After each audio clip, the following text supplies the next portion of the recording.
Hey guys, welcome back to another Why No One Plays episode. We're gonna do another remake of a champion that after looking through his old episode I feel like I didn't do too good a job on. For clarity's sake, I don't plan to remake every Why No One Plays episode, so you don't have to worry about me recycling content too much. Some of the older videos were poorly made in comparison to the newer ones, which was bugging me for a bit. Anyways, today's episode will be refeaturing Teemo, the iconic mascot of League of Legends. For the longest time ever, Teemo carried a reputation of being a bit of a gremlin, as in, the developers were publicly aware that he was very annoying to fight against, and have somewhat come to embrace it, as evident by him being associated with the devil even on official merchandise, unless you forget the devil skin we know and love all too well. They even went as far as to make him the big bad of Doombots, one of the best game modes ever made in my opinion, and I can't figure out for the life of me why they don't reinstate it.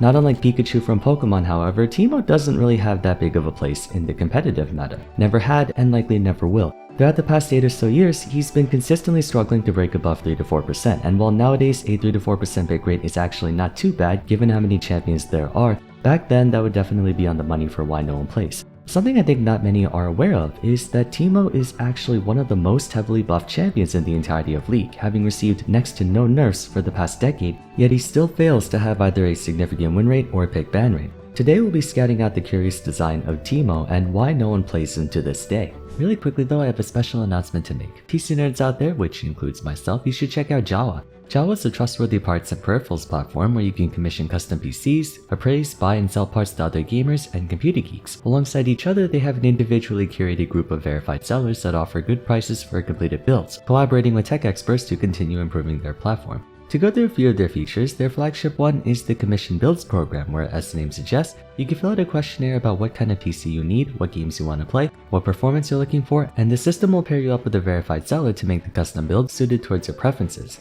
In addition, they have a direct marketplace for parts. Jawa themselves buy GPUs off customers directly, so you don't have to wait for a buyer to take them off your hands. If you're looking to upgrade your rig but want to do away with your current parts, this is a good place to offset the cost of upgrading. They have a big Discord community with great customer support as well as game nights, contests, and giveaways. So if you're big on computer parts, then take a visit to Jawa and see what they have using my link in the description. Thanks again to Jawa for sponsoring the video, but for now, let's get back to it.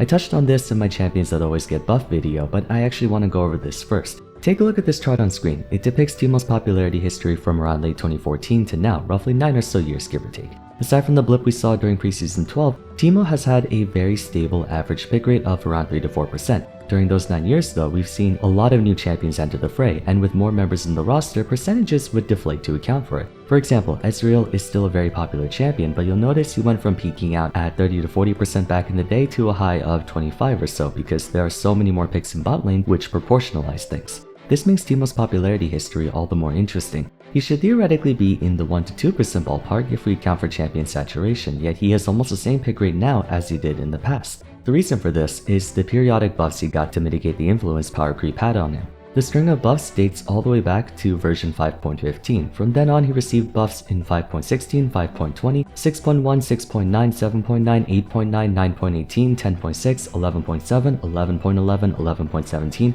11.21, and then 12.14. Not once in the past 7 years going on 8 did he ever get nerfed. The only quote-unquote nerfs they gave to him were rounding adjustments like an 8.5 to make his scaling metrics more pretty, but they were doing that to everyone. Objectively, present-day Teemo is far stronger than Teemo from Season 5, almost double in strength. All of his abilities got stronger in some way, shape, or form, yet in spite of all that, he still doesn't garner a bigger following. If we're being technical about it, due to champion saturation, a 3.5% pick rate now is bigger than 3.5% from 8 years ago. But hardly anyone considers Teemo to be a meta pick. If anything, he's still viewed as a troll pick. He's a very ambiguous champion to say the least. The wiki designates him as a specialist, someone who doesn't really conform to any of the conventional classes like fighters, slayers, and tanks. The specialist class in general is filled with unorthodox playstyles, and with players being unable to transfer over pre-existing game knowledge and experience from other champions, it means that you'll have to relearn everything in the lens of that champion, and only that champion, as in you can't import what you've developed into anyone else, since no one else has the same playstyle they do, not even each other.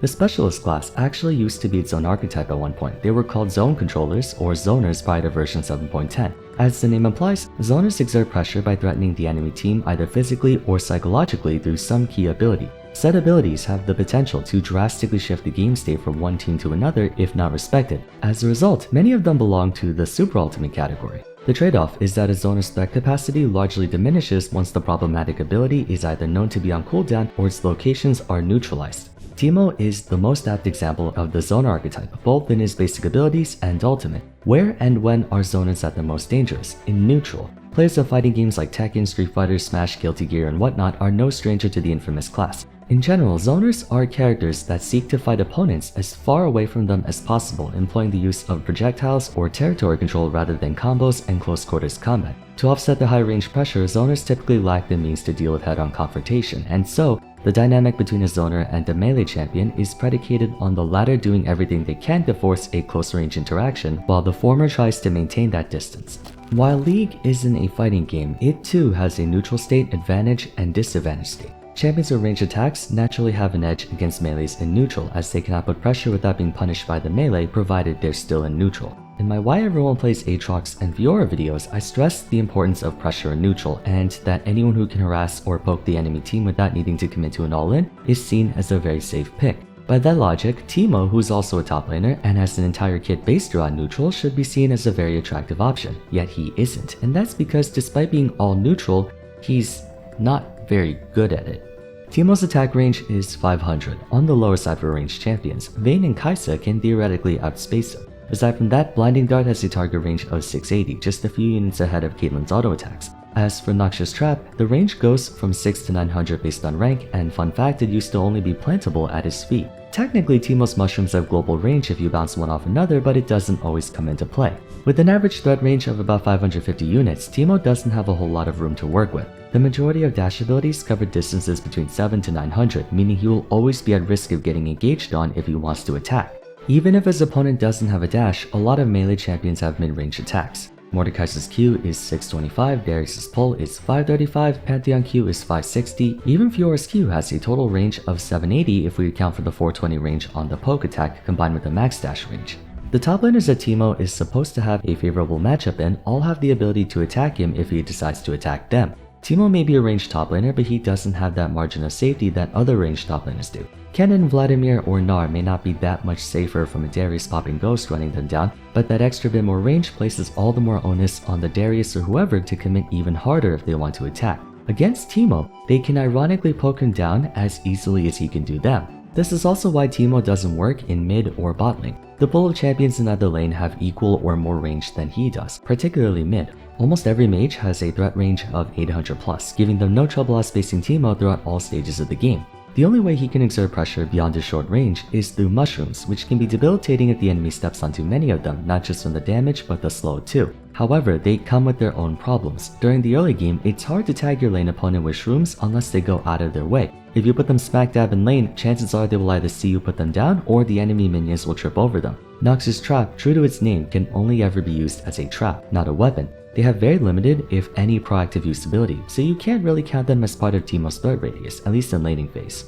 The biggest incentive you have to play a ranged top laner is safety. Jace, Akshan, Kennen, Vlad, Gnar, Quinn, the degens who play them do so because they're safe. Not invincible, mind you, but melee opponents have to expose themselves to attack you. So long as you play the long distance poke game, you can coast through laning phase with minimal deaths. Teemo, while a ranged top laner, isn't very safe, especially if we consider the fact that he literally lives and dies by neutral.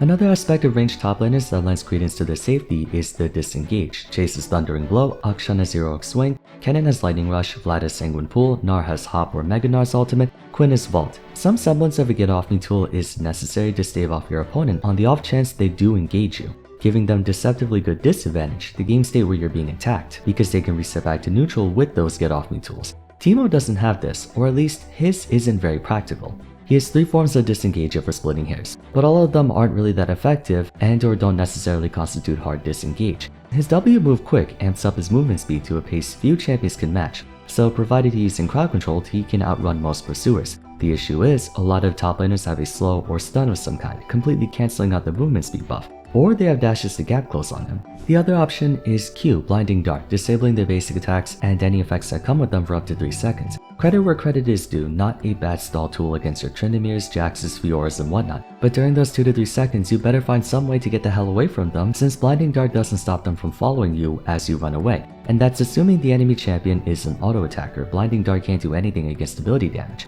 The only thing they can slow your opponent down is Noxious Trap, which you have to set down preemptively to secure your escape routes, but by the time you get to them, you probably took so much damage you're 1 foot in the grave anyway. Seeing as how Teemo has no form of lane endurance, no regen, no healing, no lifesteal, nothing, any damage he takes will be stuck with him until he recalls or dies. Meanwhile, many other top laners have sustain of some kind. That's why short range is such a problem. Kennen or Heimerdinger may not have sustain either, but they can stay much further away from their lane opponent and have better engaged deterrence to minimize any loss of health when they get attacked anyway.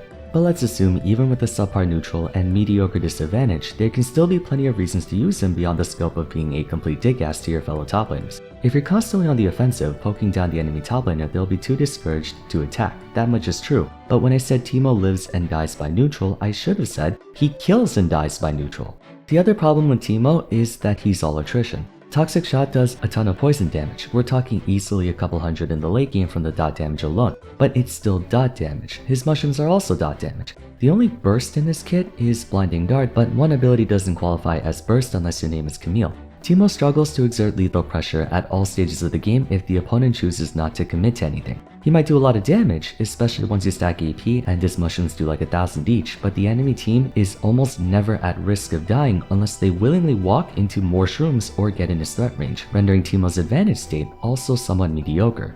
He has no way of offensively disabling his opponent. He can catch up to them with Move Quick, but he doesn't have any slows or hard crowd control that can be used proactively. The only conceivable way you can use Noxious Trap aggressively is if you're playing 4D chess and premeditatively put down shrooms between the tier 1 and tier 2 turrets ahead of time without being spotted somehow. Since Noxious Trap takes a second to arm, you can't throw it at them to instantly set them off. By the time it activates, they'll be away from it. This can be frustrating and exhausting for a lot of players. Virtually all of Teemo's gameplay consists of neutral with no easy transition to advantage outside of player stupidity. For the sake of comparison, Xerath is played more often not only due to having far better range, but he can actually finish the job with Rite of the Arcane. Using Arcana Pulse and Eye of Destruction, he can slowly chip away at the enemy team, and when they're in critical condition, he pops his semi-global ultimate and snipes them down even if they try to run. Teemo puts down the hurt just as easily as any other ranged top laner, but he doesn't have the means to finish them off if they run away from him. So you basically have to pray your target is tilted enough to fight you to the bitter end and not smart enough to disengage and run. 99% of his exertable pressure is explicitly neutral.